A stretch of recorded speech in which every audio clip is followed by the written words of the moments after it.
So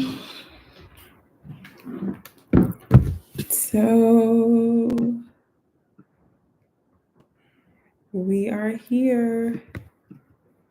Okay, hold on.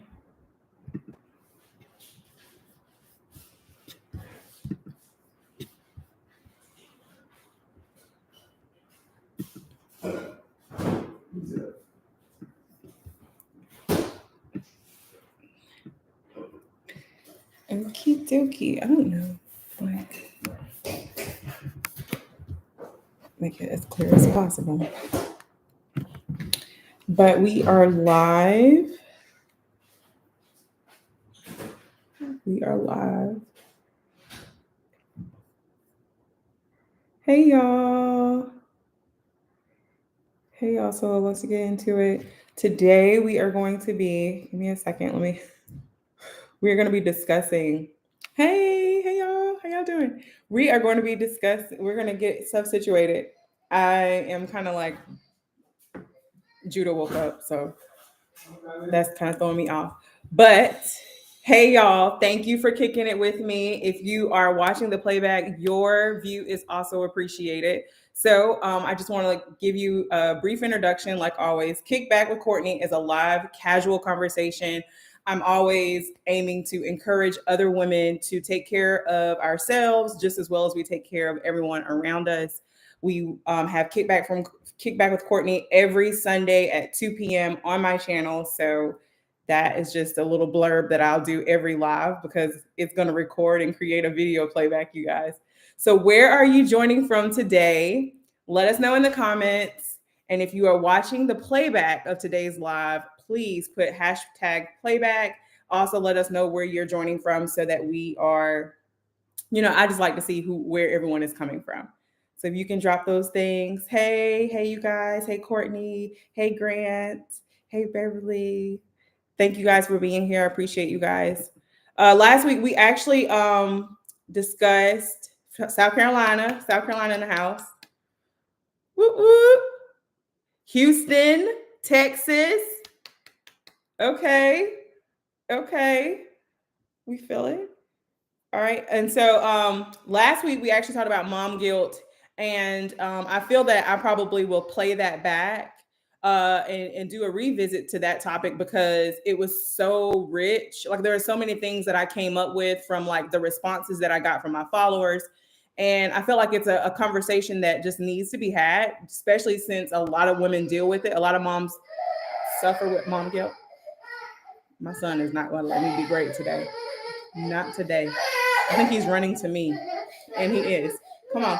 All right. But today. Okay. So today, to kick off Women's History Month, we're going to be discussing women's roles. And so that's where the concept of us wearing so many different hats, we're going to be wearing different hats, right? So just to kind of start us off, I wanted to kick off this month. I'm all off over the place. Excuse me because of Judah. But I wanted to start off this month, Women's History Month, focusing and thinking about like the value and what women bring to the rooms that we enter, like the value that we bring, how much of an asset, and just really take a moment to celebrate us as women, but then also acknowledge at the same time our limits as women, right? So we are daughters, sisters, wives, mothers, obviously, right? Teachers, nurses, counselors, chefs. I mean, the list goes on and on. We can speak about it for days. So I just want you to put in the comments what hats or what roles have you as a woman had, not even necessarily what roles you have now currently, but over your lifespan. What are some of the roles or some of the hats that you've had to wear over your life? Let me know in the comments. So what hats do you wear? We're not only talking about the hats that you wear currently, but what hats have you had to wear over the course of your life?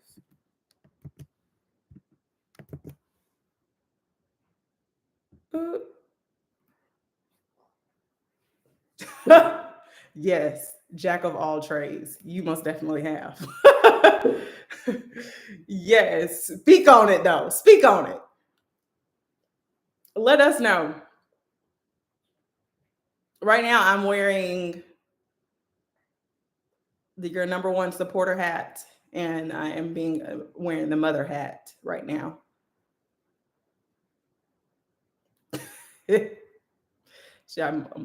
Mama says she agrees with you. She's worn many hats as well. All right. And so when I'm talking about the different hats that we wear, I can't help but think about Shaka Khan and Whitney Houston when it says that I am every woman, it's all in me. Even though we may not currently wear some of the hats that we have in the past, those hats are still there. Those things are still there, like nurturer, caregiver, supporter, friend, chef, chauffeur. I mean, the list goes on and on. Too many to name. Everyone is saying too many to name.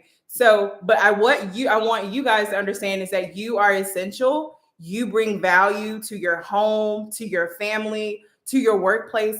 You are important. And I feel that we need to know that as women. And let's be honest, things would not get done if it wasn't for you. A lot of stuff is going to stop. A lot of people like to make this, James Brown, it's a man's world, but stuff's going to stop. The show is not going on without a woman. Okay. I mean, let's just be real, as we celebrate and recognize ourselves. So I just want us as women to celebrate ourselves and recognize the value, if not anything else, the worth and how we bring so much to everything that we do. Okay. So share with us in the comments, what hat are you most comfortable with wearing? This would be the hat that you find easiest to wear. What role do you find to be the most comfortable or the easiest one for you to wear?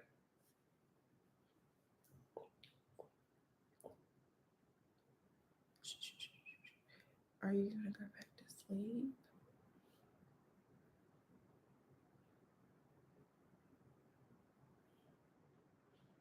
Yes.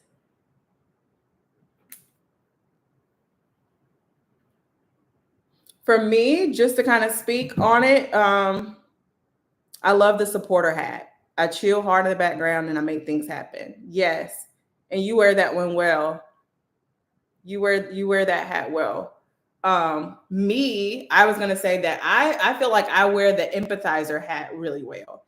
I have like a knack for making people feel understood and seen and heard. And I think that that's because that was like deficient in my life. Like I didn't feel seen, didn't feel heard, and things like that. So I make a point to make sure that other people feel important. So I have a knack for that. Like I can make people feel the way that they should feel, and I can empathize with people's situations and I understand people's situations. So I definitely feel that the one that I'm most comfortable with, or the role that I'm most comfortable with, is being the empathizer.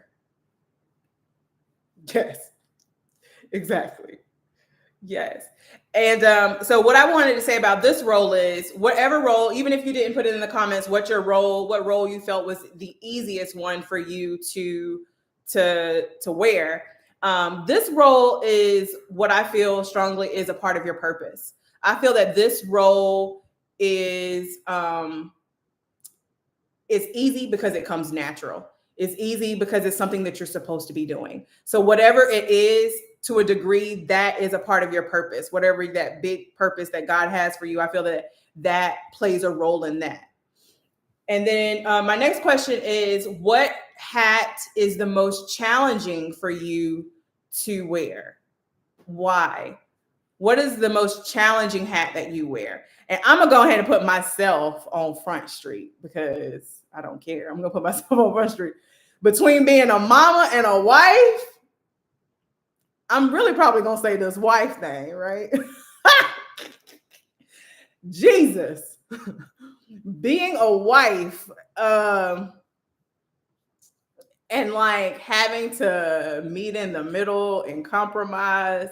Whereas the woman that I was before, I could easily compromise. I could easily meet in the middle, but as I'm growing and evolving, I'm becoming a woman who, I'm finding more of my voice And there's just certain things that this Kourtney, the one that sits before you today, she ain't going for, right? So I really struggle.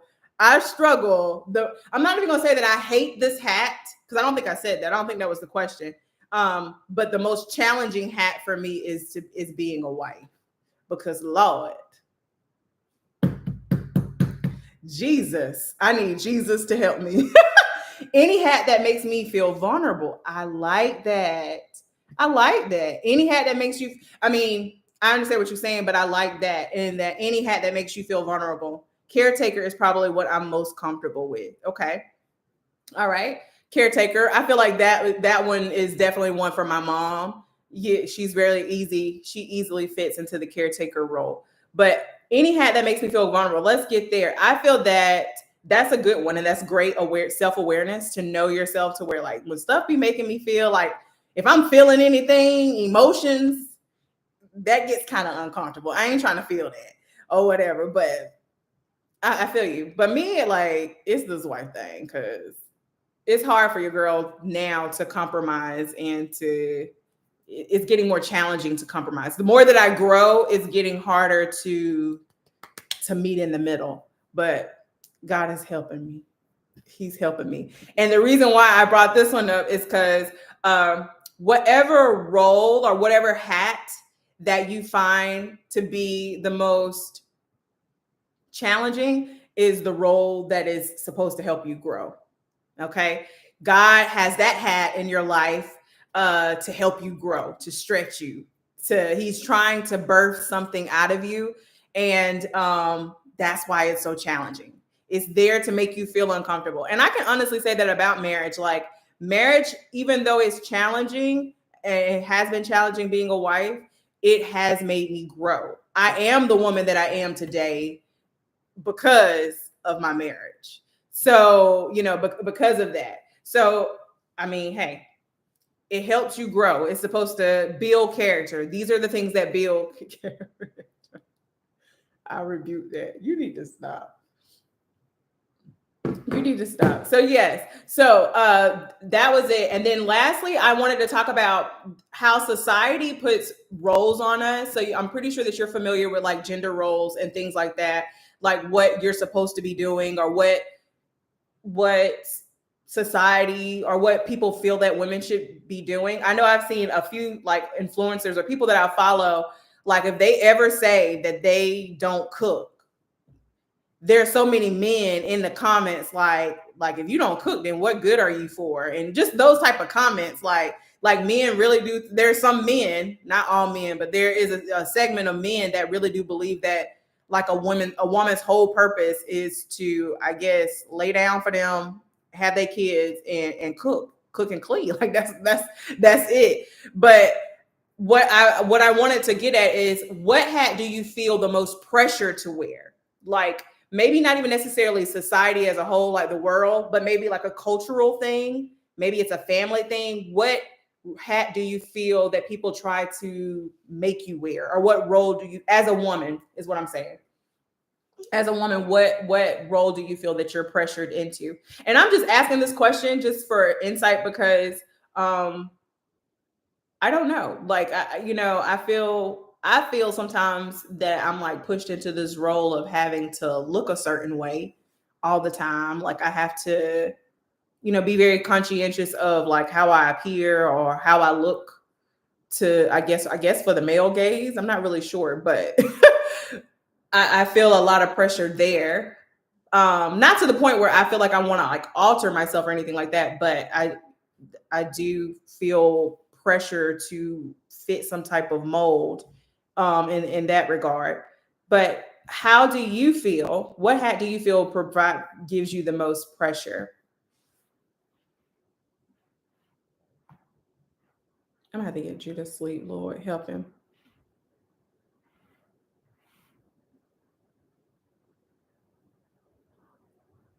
Or maybe you don't. Maybe you don't. Maybe you feel maybe you feel some pressure to wear this hat, but you rebel against it. Um, and I think this kind of leads me into the point of, I feel that society tries to pressure women into this thing of like, do it all. Like, you have to do it all. You have to work. There's actually this meme that's circulating that I've seen several times, and it says, to stay at home with the kids. Yes, yes. But that goes in with this meme. This meme, and I'm pretty sure you probably have seen it if you've been on Instagram, and it pretty much says like, you as a woman, your job wants you to work as if you have no kids, but then they want you to have kids. And I'm not saying it exactly the way that it is, but it's like, but then they want you to take care of your kids as if you have no job, but then they want you to, I mean, it's like you can't win. It's like you're damned if you do, you're damned if you don't. Like, have children, don't have children. Be married, don't be married. Be single, it's the problem with you being single. Like, there's always an issue with women just existing. And so what I wanted to say is pretty much just to encourage us that even though we are every woman and we do have all of these roles that we can fulfill, and we show up and we kill them, you know, we're not superwoman. We have to learn how to say no. We have to learn how to say like this is too much for me. I can't do this right now. You know, I can't handle this. Like, there has to be a way to understand your limits. Otherwise, we're going to be burned out wearing all these hats. We're going to be tired with all these hats, in these showing up in these different roles. Like, yeah, you're killing it, you're doing a good job, but if you keep at this speed and if at this momentum, you're going to get burnt out. And so it's very important to make sure that you are providing, I guess, like boundaries, that you have those boundaries. Pressure to be able to do everything and not have this. Yes, this is exactly what I'm saying. There's so much pressure to be able to do everything, but then they don't want you to have any side effects, like this comment is saying, and they don't want you to get burnt out. Like, I want you to do everything, like go to work 40 hours a week, bring income in, take care of the kids. I want you to work, give 100% of your job, give 100% of your kids. I want you to be the caregiver. I want you to clean the house. I want you to take the kids to the different things that they got to go to. I want you to cook 3 meals a day, or 2 meals a day, depending on what your schedule is. I want you to be packing lunches. I want you to like keep the house clean. I want you to be a hostess when people come over. I want you to, come to, my events, your husband, like come to his events and show up and be, be his arm candy and be his trophy. I want you to be able to be nice to people when you meet them. Oh my God. I want you to, all of these things that we constantly have to do. And we are not supposed to show any type of signs of burnout, any type of side effects. We're not supposed to complain. You wanted to have kids. You shouldn't complain about being a mother. You want to have kids. It's like, it's just crazy. Moments about that. What? I will never get married again. Well, amen. Praise the Lord. But no, it's just, we're getting all this burnt out. And so my point is, what we need to do is no matter what the role is, burnout is possible. And so what we need to do is these 3 things. We want to prioritize what role, depending on the situation, what role takes priority. What do we need to do? And that we should always be prioritizing what is important and how we need to show up. And we show up in that way. And, if I show up as mom today and I don't get to be house cleaner, maid today, then hey, I showed up as mom and that was my goal. That was my priority today. And so just doing that, like, don't give yourself like daily goals and don't kind of overdo it, because you will become overwhelmed. Number 2 would be my second tip is to ask for help. Make sure that you are asking people for help. And asking people for help ties in with number 3, which is curate a circle, like a support, like a circle of trust. People that you really can trust and that really are supportive of you. Let these people know, like, let them know how to help you, how to support you. Like, I'm going through, I'm grieving, I'm doing this, you know what I'm saying? Life is happening. I'm struggling with this kind of stuff, but let people know, have that good support system, that team, and then allow them to help you and ask them for help. Delegate tasks, give people things to do so that you can alleviate some of this pressure that you feel, and you won't feel as responsible. So that's really all I had. I wanted to really just encourage everyone this month. This month is about you. You are the jump. You badass. You doing everything that you need to do. This is just about upping women and supporting you and celebrating you, but then also letting you know that it's okay to take a break. It's okay to ask for help. It's okay to not show up all the time. You don't have to show up all the time. So thank you again, ladies, for joining me and coming to the Kickback. I appreciate it. Join us next week for Kickback with Kourtney, Sundays at 2 p.m. right here on my channel. Make sure that you subscribe so that you don't miss it. And until next time, take care of you. Bye. I got Judah. I'm trying to get him to go to sleep.